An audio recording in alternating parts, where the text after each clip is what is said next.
ni Edward ang totoo. Sinasabi mo, Denise! O pero siguro alam mo naman kung sino ang ama ng dinadala mo. Si Gabby ang ama ng batang yan. Risa, I really like you. Ikaw yung ibibigay ng kulay sa mundo ko. Manny, may sumagot ng telepono mo. At kung sino man yon, malamang pwede tayong isumbong. Gawit na tayong tatlo niyan eh. Si Denise, saan ka text mo?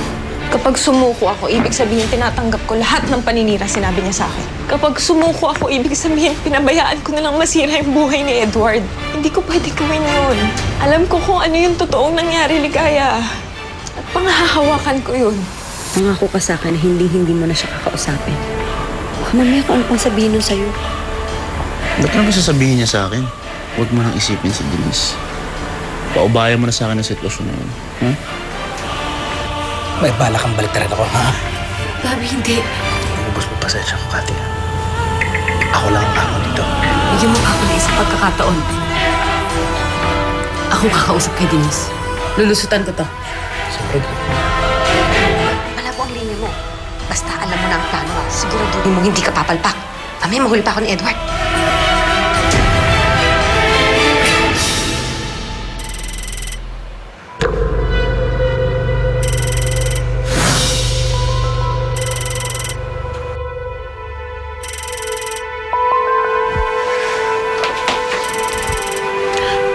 Ang sweet naman ang asawa ko.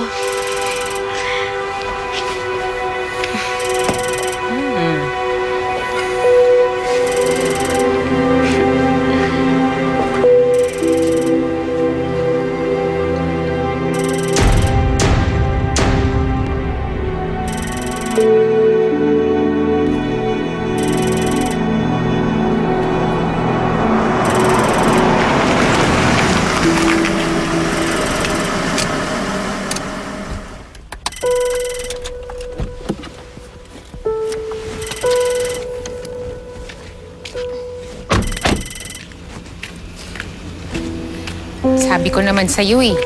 Uugatin tayo sa kakahintay kay Manny. Mukhang maraming racket yung jowa mo. Oo na, sige na, sorry na. Bukas, ako na lang magbabantay kay Manny, okay? Ay, nakalock na ba? Kunin ko lang yung bag ko, ah. Nasaan ba yung bag mo? Yung napag ko dito, eh. Denise! Denise! Tulong! Buksan mo pinto!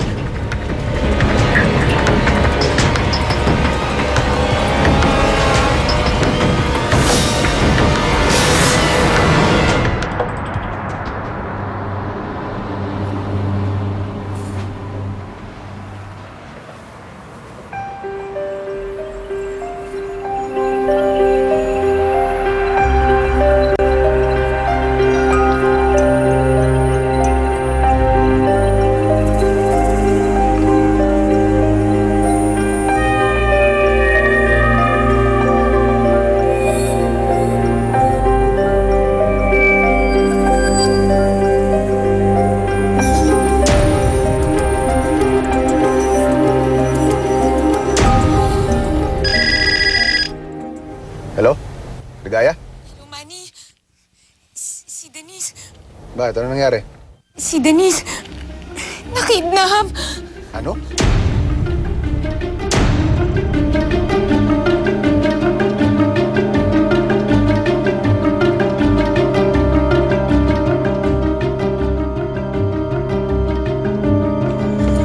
Kati. Labas. Labas! Manny, anong ginagawa mo dito? Si Denise. Si Denise? Hindi ko alam, malay ko. Kasinungaling. Ikaw lang yung motibo para ipakita mo siya. Asan siya? Ibaba mo yan. Malilintikan ka kay Gabi pag nalaman niya itong ginawa mo. Wala akong pakialam kay Gabi. Hindi ako natatakot sa kanya. Hawak kong kabulukan niyo. Higa. Manny, ano ba? Bitawan mo ko.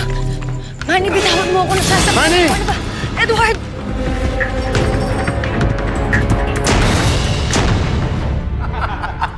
Ayos! Pag nakita to ni Bossing, tiba-tiba tayo! Edward, patayin mo na siya! Dali! Pwedeng patay na, Edward. Alam mo ba kung naan si Gabi? Ako alam ko. Kaya Natambak dito. Ginagawa nito dito. Bossing, pinadukot na sa amin ni Ma'am Cathy. Tapos sumunod kayo sa kanya. Na hindi ko alam. Ang galing ah. Ano, okay lang sana kasi yung problema yung diskarte niyo, support, sablay. Paano kapag may nakaalam na nandito to? Paano kung nalaman ni Manny? Alam mo ba kung ano pwede niyang gawin sa atin?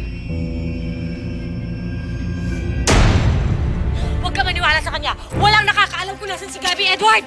Mag-isip-isip ka, Edward. Hindi kaya ni Gabby mag-isa lahat ng ginagawa niya. Hindi siya Diyos.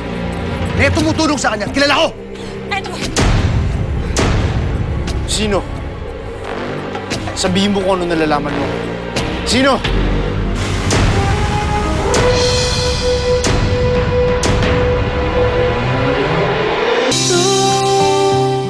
Ano? Salita ka! Edward, nagsisinungaling siya. Sige na, patayin mo na si Manny! Gilos! Buka mo tuwak mo! Ayun ka, Manny. Ibaba mo yung baril!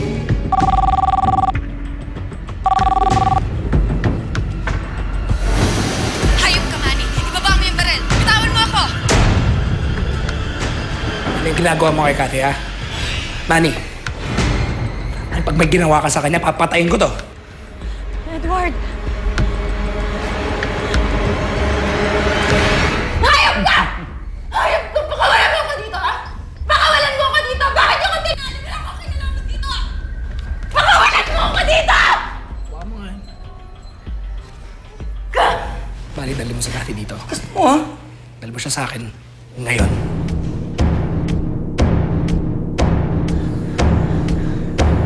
Kasusunod! Kasusunod! Edward! Bitawan mo ako! Ano ba? Sakay! Sakay! Tuka! Subukan mo sumunod! Edward!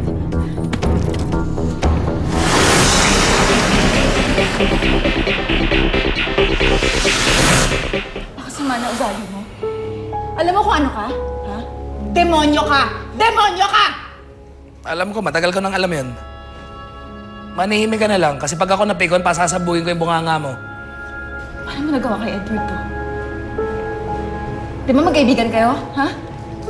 Pinagkatiwalaan ka niya? Parehas lang kayo ni Cathy! Masama ugali niyo! Masama ugali niyo! Ang sabi ko tumihimik ka, di ba? Manihimik ka kasi! Ayoko! Ayoko!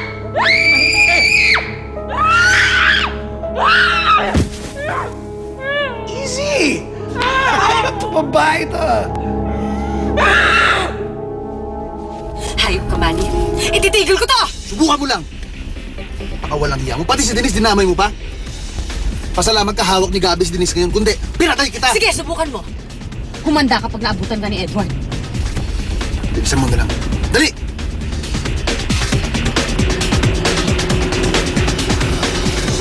Cathy. Cathy.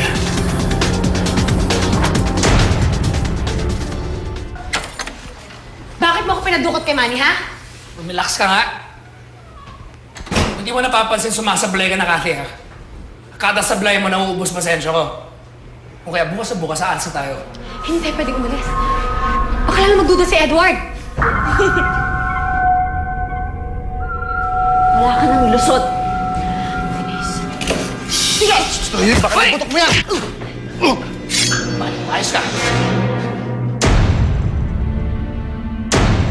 Steady lang. Cathy, sabi ko relax, di ba? Tara na. Tara na. Umalis na tayo dito. Tara na. Iwan na natin sila para magpahinga na tayo. Hindi ko pa pakakawalan si Denise. Relax nga tayo lahat, di ba? Pag nakalis na kami ni Cathy, sige. Makakaalis na rin kayo.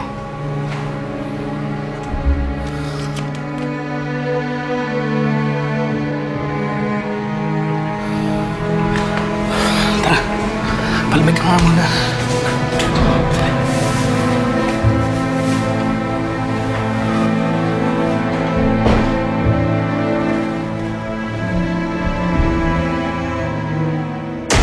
Hindi kaya Kaya ni Gabi mag-isa lahat ang ginagawa niya. Hindi siya Diyos. May tumutulong sa kanya. Kilala ko!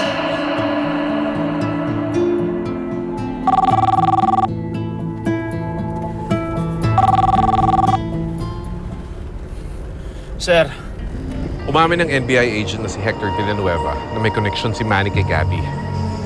Si Manny ang dahilan kung bakit malayang nakakakilo si Gabby hanggang ngayon. sinasabi ko na nga ba eh. Si Gabi pa rin may pakana nito. Malalim talaga galit niya sa akin. Pero, ba't di na lang ako harapin niya? Ba't kailangan pa niya idamay si Cathy? Don't worry, Edward. Meron na akong mga tao naghahanap kay Manny at kay Gabby. At kung mahuli si Manny, sakaling siyang makakapagturo kung nasan si Gabby. Salamat, sir.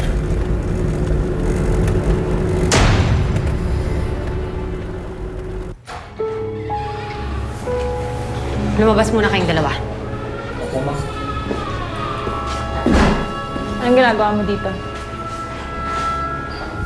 Para dito. Ako naman ang magtatanong sa'yo ngayon, Denise. May gusto ka ba kay Edward? Sumagot ka!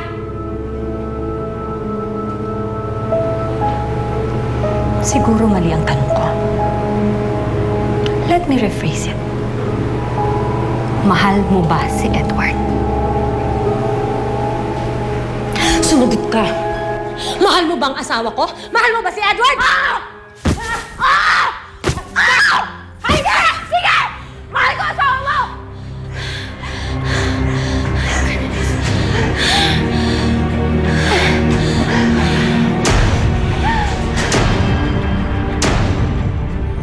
Distracted ba ang anak mo during mealtimes?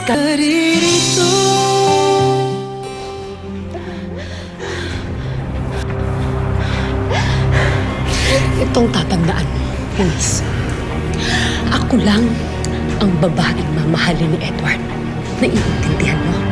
Ikaw, habang buhay ka na lang mag-iilusyon! Kaka! Pakailam sa'yo! Pakailam sa'yo! Kala mo natatakot ako sa'yo? Ha? Mas gusto ko pang mamatay dito kaysa mabuhay ako ng sama na ugali mo. Ano? Sige! Sige! Sige! Duwag ka naman! Ilusyonan ka! Ilusyonan ka! Naandaan niya na ba yung sasakyan namin ni Cathy? Araglado na po, boss. Maganda na rin kayo. Aalis tayo bago sumikat ang araw. Ano na? Oh. Tama lang to. Ganda lagi ng barahan ni bossing, ha?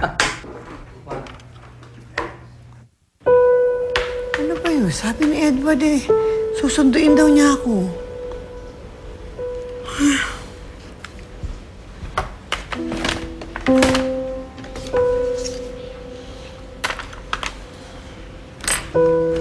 Ay! Ano ba to? Bakit nabasag? Diyos ko. Sana naman po huwag masira ang pagmamahalan ng dalawang ito.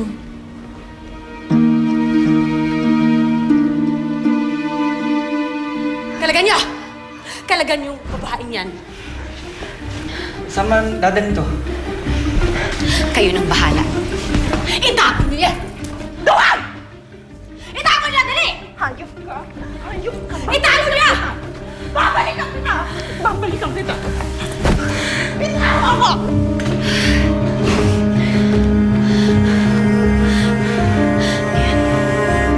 Tapos ka na, Denise. Si Gabby naman.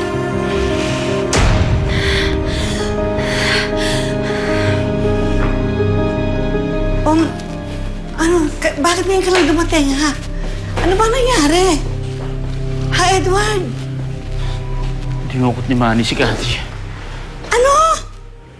Ngayon naman pati si Manny? Ano ba naman? Hindi ko na maintindihan. Ang gulo-gulo naman. Paano nangyari? Nasaan na ngayon ang asawa mo? Lola, si Manny tauhan na rin ni Gabby. Siya ang nag-utos na ipadukot si Cathy. Diyos ko naman. Bakit naman gagawin ni Gabby yun, ano? Sobra naman siya. Lagi na lang niyang pinupuntirya yung asawa mo. Diyos ko, kawawa na yung asawa mo. Ano yan?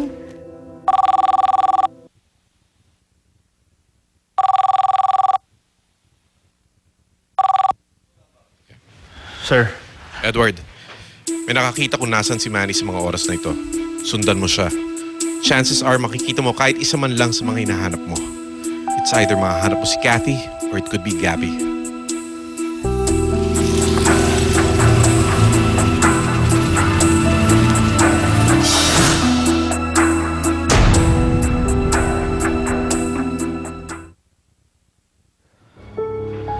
Saan ka nang galing? Nakahanda na lahat. Bukas na bukas, alis na tayo. Bakit naman bigla-bigla ka nagdedesisyon? Hindi ko pa nakuha yung pera kala Mami. Hindi importante yun. At ang mahalaga sa akin, kasama kita. Kasama ko ang anak ko. Hindi ko kakayanin kung mahiwalay ako sa inyo.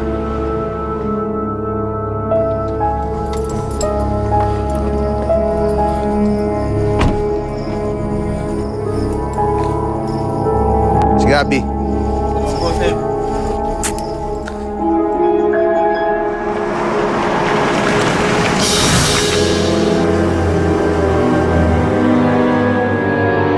Nalulungkot lang ako kasi hindi ko malang makikita yung pamilya ko bago tayo umalis.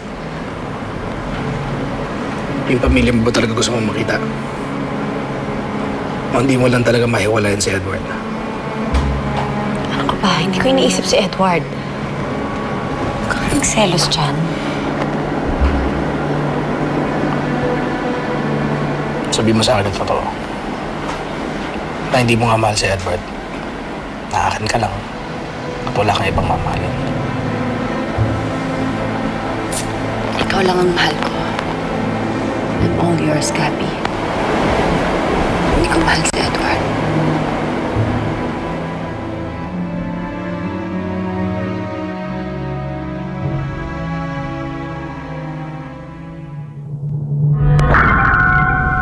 Kathy?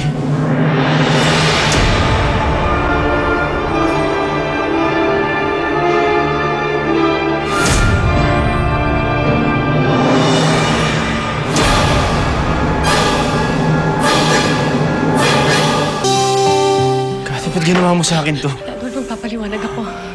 Edward, makinig ka sa akin. Magpapaliwanag ako. Hayop ka. Hayop ka. Tataka ka pa, hindi mo ba nakita yung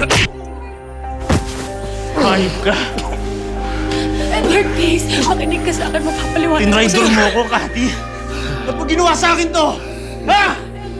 Aminin mo na kasi sa kanya. Edward, pinilit nila ako. Aminin mo kasi sa kanya. Aminin mo sa kanya. Gabi! Paano tumigil na to? Nababaliw na siya, kawawa naman. Gabi, tumigil ka!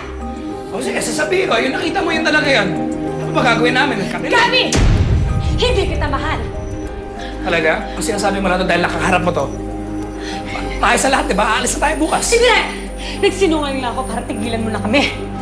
Pero hindi ko kayang iwanan si Edward. Edward. Ah, ganun. So, sasama ka dito? O sige, kalimutan na natin lahat. Kalimutan mo na rin na ako yung ama ng dinadala mo.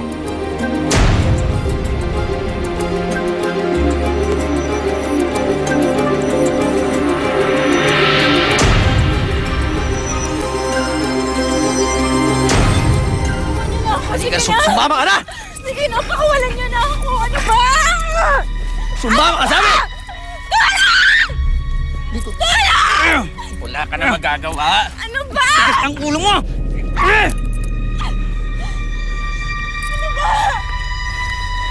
Tatapusin ka na namin bago ka pa makapagsumbong sa parak. Wag, hindi Pare, wag. ko na magsusumbong eh. Kuya, wag. Sayang to.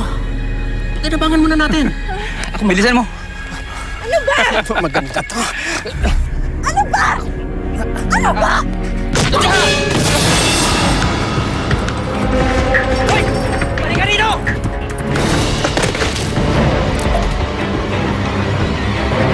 Totoo ba sinasabi ng hayop na to? Na siya ang ama ng batang yan? Sagutin mo ako! Edward, kamali ako. Paano ba yan, Edward? Anga-anga ka kasi. Sa akin na nga yung asawa mo. Magkakanak.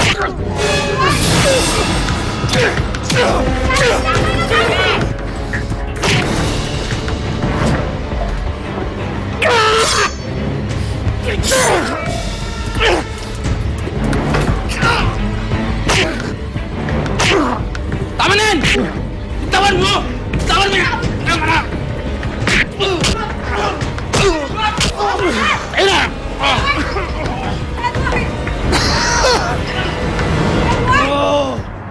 Ikaw ngayon!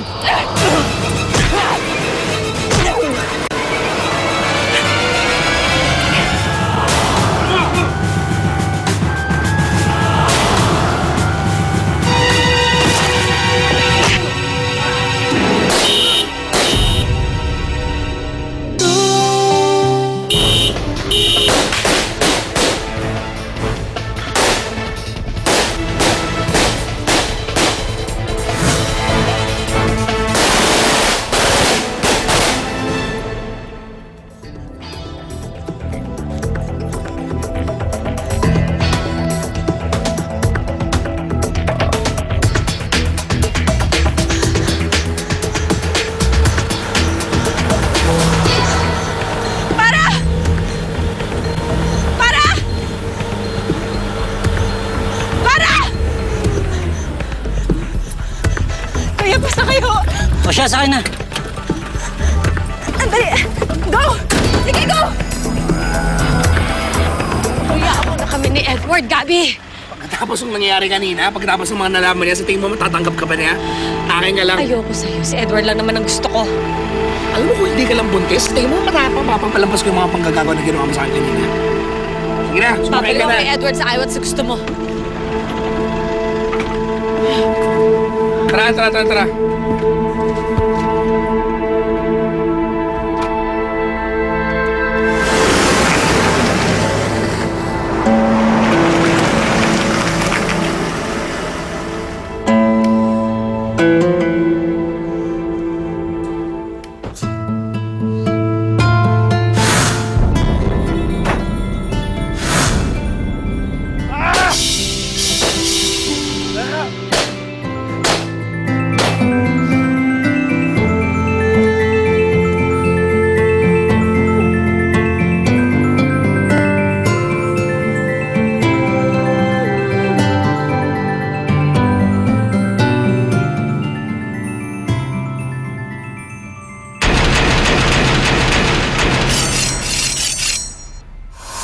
Gusto ko sana, Marisa, na higit pa tayo sa pagkaibigan. Ano? Pagod na akong tumakas. Gusto ko lang ng tahimik ng buhay. At kay Edward lang mangyayari yun. Binuhos ko sa yung buong buhay ko, Kati. Halos mamatay ako para sa'yo. Anong ginawa mo? Sinayang mo lang ang lahat. Pinapunta kita dito dahil may sasabihin ko sa'yo. Kailangan ko ng galamay na katulad mo. Ang gaano naman sa akin dyan. Basta gawin mo yung trabaho. Ang importante, bago pa kami makaalis ni Cathy, sa ilalim mo ng lupa siya. Ikaw ang dahilan lahat ng paghihirap ni Kati. Wala ka nang ginawa. Tama. Bakit hindi niyo tanungin yung anak niyo kung ano ang katakot ng ginawa niya sa apo ko?